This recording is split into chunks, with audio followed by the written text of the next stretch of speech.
Ndagusuhuje wowe utahwema kubana natwe mu biganiro bitandukanye dushyiraho. Uyu mwanya tugiye kubagezaho uburyo ndetse n'ibintu mwahishwe ku bijyanye na Pi Network.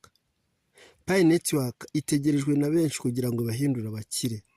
Abandi bazarira, abandi bazicuza kubera ko batakoze ibyo bagombaga gukora mu myaka 5 ishize.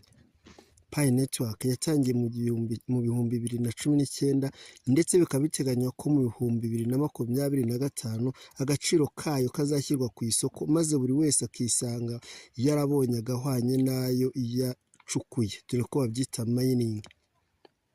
Uyu munsi ngiye kukubwira ibintu byo kwitonderwa ugomba kwitondera mbere y'uko ugitegereje igisubizo. Wowe wabigezeho uko waramaze gusekirwa n'amahirwe yo kumenya Pi, uzemererwa igihe bazaba bamaze gushyira agaciro k'iyo Pi rimwe.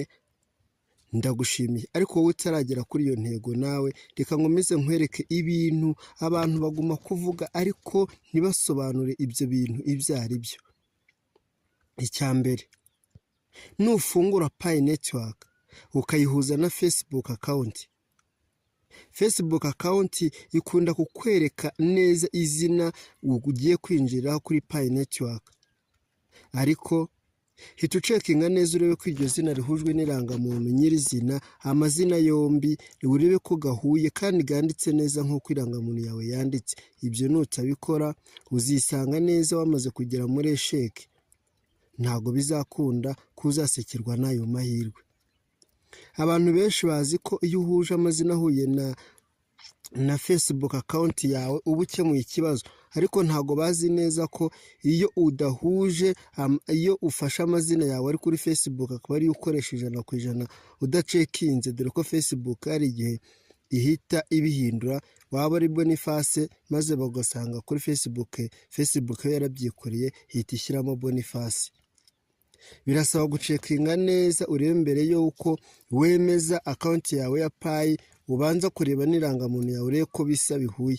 Nudasanga bisa, iminsi 14 yonyine uhita ubihindura.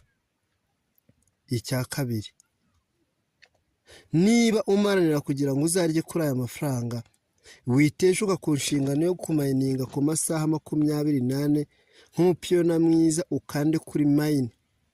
Icyo gihe uzaba uhaye umutekano account yawe ya Pi ndetse uzaba ugumije kwiyongera amabonisi menshi.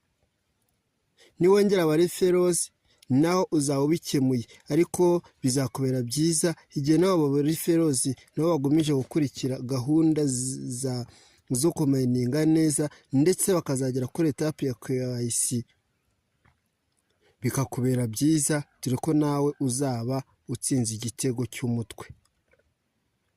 Iyo umaze kwinjira mu referrals baguhereza ipayi rimwe, ariko bonus akurikira bayaguha bitewe n'uko uwo muntu yamayininze.